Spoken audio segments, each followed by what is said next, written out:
With in the country तो कर सकते हैं, लेकिन outside the country there are certain rules which have to be followed, ठीक है।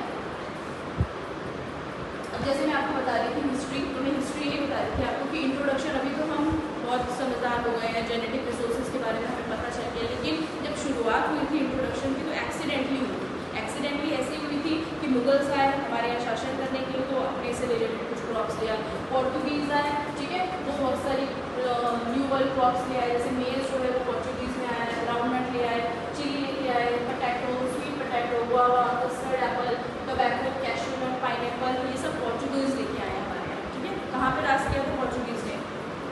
गोवा में, ठीक है। ये कहाँ पे लेके आए? ब्रिटिश ईस्ट इंडिया कंपनी आई, टी, लीची, लोकार्ड, ये सब कैबेज, कॉलीफ्लावर्स, ये सब चाइना से आए। तो इस तरीके के बहुत सारे क्लासिकल एग्जाम्पल्स हैं जिसमें आप देख सकते हैं कि बहुत सारी जो कंट्रीज हैं एक्सीडेंटली यहाँ पर उन्होंने प्लांट्स को इंट्रोड्यूस कराया इन इंडिया। अब आ जाते हैं हम कि what are the objectives of plant introduction, ठीक है। प्लांट इंट्रोडक्शन वो तो रहा है, जैसे पहले तो एक्सीडेंटली था कि उन लोगों को वहाँ की क्रॉप्स पसंद थी, तो अपनी क्रॉप्स को बनाने के लिए वो यहाँ पर लिया। जैसे कोई किसी भी स्टेट का व्यक्ति आता है तो वो अपनी पसंद की चीज़ें खाना चाहता है ना, तो साउथ इंडियन आए तो सबसे पहले इडली डोसा ढूंढता है, सांभर ढूंढता है, ठीक है। तो ऐसे ही विद इन द स्टेट्स, तो विद इन द कंट्री भी आपका आउटसाइड द कंट्री भी ऐसा होगा कि वो लोग जब यहाँ आए तो उनको अपने हिसाब की क्रॉप्स नहीं मिली, तो उठा के उनको यहाँ ले आए, और इसी को हम टेक्निकल भाषा में बोल देते हैं, उन्होंने इंट्रोड्यूस करा, ठीक है। अब जो है जब हम सोच समझ के करते हैं प्लांट इंट्रोडक्शन, तो हम अपने माइंड में कुछ ऑब्जेक्टिव रखते हैं कि हाँ हमारे दिमाग में ये ऑब्जेक्टिव्स हैं, इसकी वजह से हम प्लांट्स को इंट्रोड्यूस करा रहे हैं विद इन द कंट्री और आउटसाइड द कंट्री। तो पहला ऑब्जेक्टिव हमारा क्या होता है?